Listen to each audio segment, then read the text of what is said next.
My shirt keeps coming undone. Don't want no boobies slipping out. It's not that kind of video. Hey everyone, it's Maddie here. Welcome to my channel, or welcome back to my channel.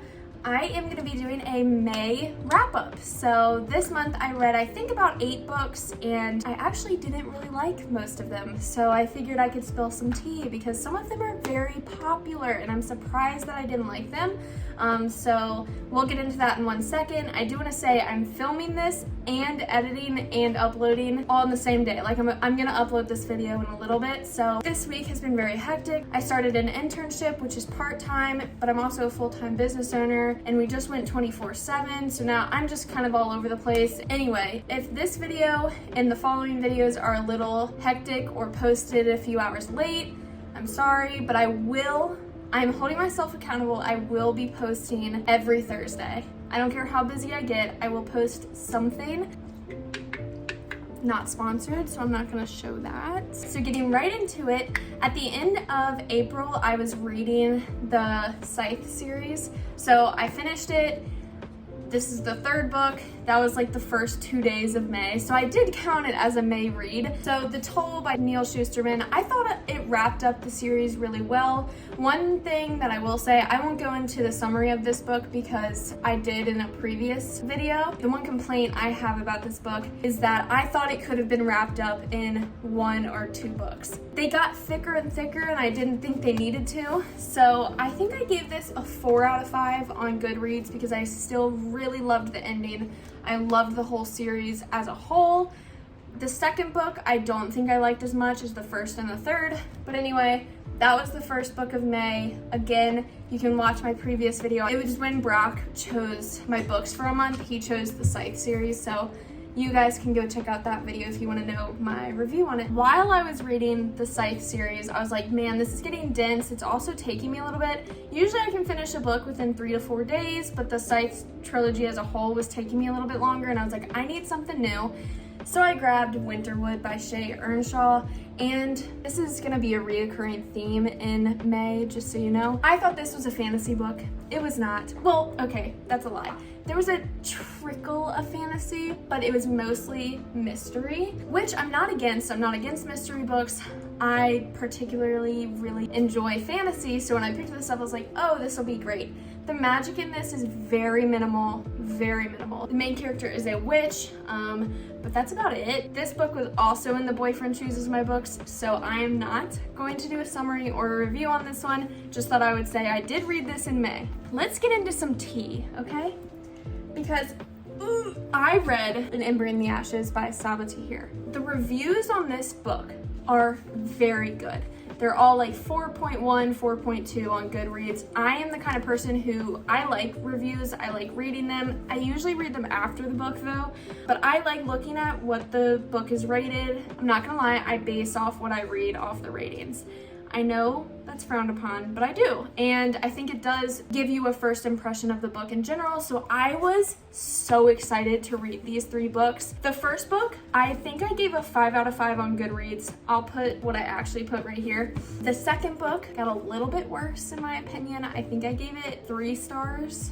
And the 3rd, I hate to say it, but I DNF'd it. Let's get into a quick summary and then I'll explain my dislikes and likes. Quick trigger warning for this series. There is some physical abuse and sexual harassment mentioned throughout, but there's nothing very graphic, just so you know. Hold on, he's interrupting, he wants to say hi. So An Ember in the Ashes is about a really strict society. There are 2 classes. There are the marshals, who are very, very strict, military, soldier-like, very hardcore people. Then the scholars, who are basically the marshals' slaves. They're lesser, people don't like them, and they're very segregated. We follow Laya, who is a scholar. So she is in the lesser class, but Laya, her family was actually the head of the resistance against the marshals. She is sent by the resistance to the Marshals' head school, which is an academy for these people called masks. So she is sent to this academy as a slave for the resistance, so she's a spy. While Laya is at this very intense academy for masks, she meets this mask named Elias, and Elias is not like other dudes. He's very polite. He doesn't agree with what masks do as a living. He's peaceful, right? And he doesn't like being a mask. So they run away together and they're sent on this journey to save her brother who was imprisoned by marshals. So that was a very rough summary. I'm not going any further into detail because if you want to read it, you should read it because the first book was great. I really liked it. Now, my problem with this whole series, I've said it before, I don't like the journey. I don't like it when someone has to get from point A to point B. I just don't care about how many fires you build, how many fires you can't build because they'll see the smoke, how many people you're running away from. I just don't really like that. I'd rather you just get to the place that you're trying to get to and the action starts. I don't like slow burns, and that's a flaw of mine. My feet are going numb. Let's get into some likes and dislikes about this series. I really liked the different point of views. You get Elias's point of view, you get Laya's point of view, and you get this other character named Helene. I loved Laya as a character. I think she could have been a little bit more stubborn and headstrong. She just didn't stand up for herself a lot. Another thing I really liked about this series was the Mask Academy, or it's not an academy, I don't know why I keep calling it that, but it's a school for people to train to become masks. I love when there is a system like that where you have, I know it's a very brutal system, but when you have little kids training to become these really intense soldiers, I think that's a cool aspect of stories. Other than that, I had a lot of dislikes, and I already mentioned one dislike being the journey. Another dislike was when all the action happened in the last 40 pages. So this is a 4-book series, but I only got 60% of the way through the third before I DNF'd it, which I know DNFing can be controversial, but I'm not going to waste my time when I have plenty of books that I really want to get to. Like, I thought this series I would fall in love with, and I just didn't. That's just my opinion. I did give it 60% before I got rid of it. Technically, this doesn't even count in my May wrap-up. So, after having a few losers, because I didn't really enjoy An Ember in the Ashes, and I really didn't enjoy Winterwood. The next book I read, I talked about in my last YouTube video, but this is The Lost Apothecary by Sarah Pinner. Sorry about the AC too, of course it comes on while I'm doing this. I gave this book 4 out of 5 stars on Goodreads, and I really enjoyed it. I think 4 out of 5 stars, that means I enjoyed it. Just a quick warning about this book, there is mention of infidelity. I mean, she murders people, so if you're sensitive to that, I would just be careful. But we have 2 perspectives. So we have Caroline, who is present day. She is in our society with cell phones and technology and whatever. And we have Nella, who is from the late 1700s. Now, Caroline, from present day, just recently found out some bad news, some negative news about her husband. So she decides to take this trip to London by herself to find out what her why is, to really gain some more self-confidence in herself, and because she wants to become a bad bitch. Now we have Nella. Nella has an apothecary shop which was handed down to her from her mother, but her apothecary shop sells poisons to women wanting to kill their husbands, brothers, uncles, drivers, men in general. While Caroline is on this London trip by herself, she finds a vial. So she was mudlarking in this river with some other people trying to find really old artifacts. She found this vial with a bear on it, which belonged to Nella. And she goes deep diving into the history of this vial, and you find out about all the murders that Nella did. I thought this was such an interesting take on female empowerment. I just thought it was a great book for females in general. So the likes on this book are pretty obvious. I loved the characters. I thought Nella could be a little bit of a bummer sometimes. She had a really sad life, I think. But Caroline in general, she was taking her life into her own hands, whereas before she was kind of just following in her husband's footsteps. But I loved the message behind this book to be like, you are your own person. You don't need to follow in someone's footsteps. I thought that was great. My dislike, the only dislike I had, it would have gotten 5 stars, but the ending, this is a spoiler, so fast forward 20 seconds. The ending sucked. She found this vial. She was gonna go to Cambridge and do a ton of studies on this, and she throws the vial back into the water where she found it. Couldn't that help your case? I don't know. She was just doing a lot of research on it. I thought it was a stupid move on Caroline's part. You just found this part of history and you're gonna throw it back in the water for someone else to find? That really bothered me, as you can tell. I really need to get a chair. My legs are going numb. And this book has been on my shelf for a little bit, so I had to pick it up in May. I am realizing that all of these books were in my past vlogs. The Midnight Library by Matt Haig. I also gave this a 4 out of 5 stars. Trigger warning with this book, suicide is one of the main topics. So if that triggers you, just please be careful while reading this. So our main character, Nora, you find out is really, really down in the dumps. She does not like her job, she doesn't have any friends, even her brother is ignoring her. She's not enjoying her life right now. So she ends up taking her own life, and she gets stuck in this parallel in-between, between living and death. Like, she's in this middle, I think it's called the in-between, but she gets stuck in a library. And in the library, there are thousands upon thousands of books which contain her life, but her life based on different decisions she made. So for example, when she was younger, she was an amazing swimmer and she wanted to go to the Olympics. But later on, she ended up quitting swimming because her dad was pressuring her. There's a book for her in the library that gives her the chance to see what her life would have been like if she had stuck with swimming. So it's just all of the possibilities that her life could have gone. So this in-between library gives her the chance to choose what life she would like to live instead of her root life, that's what they called it. And her root life is where she committed suicide. Since she's stuck in this in-between, she has the option to choose from all of these different lives, and she even gets to test out the lives. Let's get into some likes about this book. I love talking about conspiracy theories, parallel universes, space, anything like that I think is so interesting.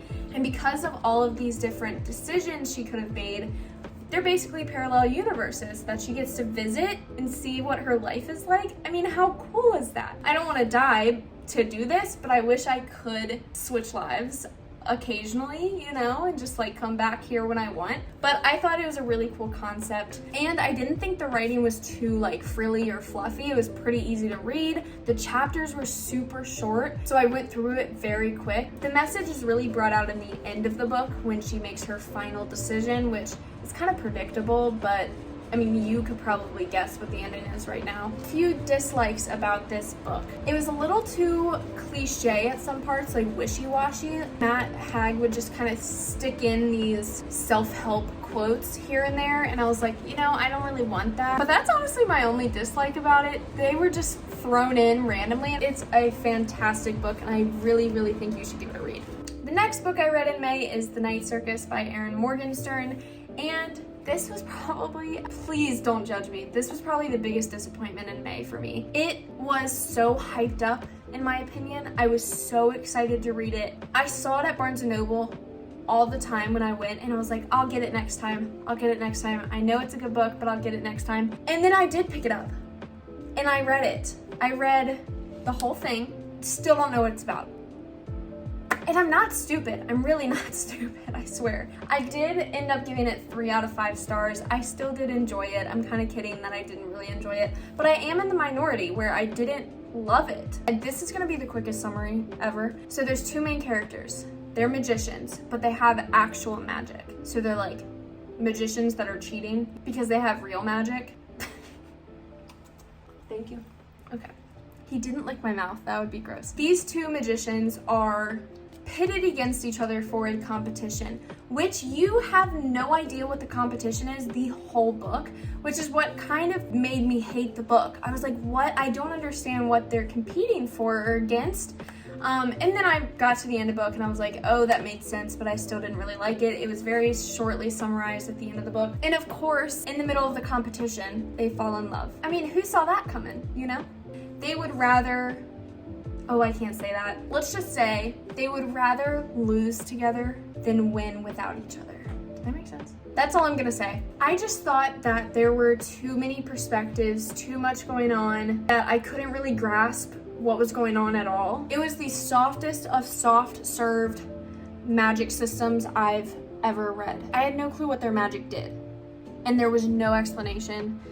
And then there were these other characters that kind of had magic, but not really, and they were included in the competition, but they weren't. Even though that the writing was absolutely beautiful, the writing wasn't vague, the plot was vague. I had no clue what was going on. My favorite part about this book is how beautiful everything was described. I thought I was actually in the circus. Erin Morgenstern really, really captured the feeling of a circus. I could smell it in my head I could feel what other people were feeling. Like, everything was great about the writing. I just didn't really cling to the plot. I couldn't figure out why people loved it so much. Even 50% of the way through, I got the audiobook because I was like, okay, maybe hearing it will make me like it better. And it didn't. It didn't. But if you're in the mood to feel like you're at a circus in the 1800s, go ahead and pick it up and read. I know, again, I'm in the minority on this one, so please don't judge me. It just wasn't my cup of tea. But I am happy that I read it. I'm happy I can check it off my list. I know it's a lot of people's favorite book, so I'm sorry if I'm offending you. It's still May 27th today. Like, I'm filming the day that I'm posting. I am currently reading a book, but that's gonna be for a YouTube video in the future, so I cannot talk about it. All right, so that is it for my May wrap up. I know I was kind of picky with my books this month. I only enjoyed a few of them, but I have such a good lineup for June, and I'm so excited to read those. I will see you guys next week, so go ahead and like and comment down below 2 or 3 books that you read this month so I can get some ideas for future books. But with that, I am peacing out. He said it. He was so good. He interrupted a few times, but that was okay, right? That's okay. That's okay. You're just so fluffy, aren't you? I also want to say a big thank you to 700 subscribers. That's insane. I just started this channel a few months ago and I was not expecting to even pass 100 members in the first year.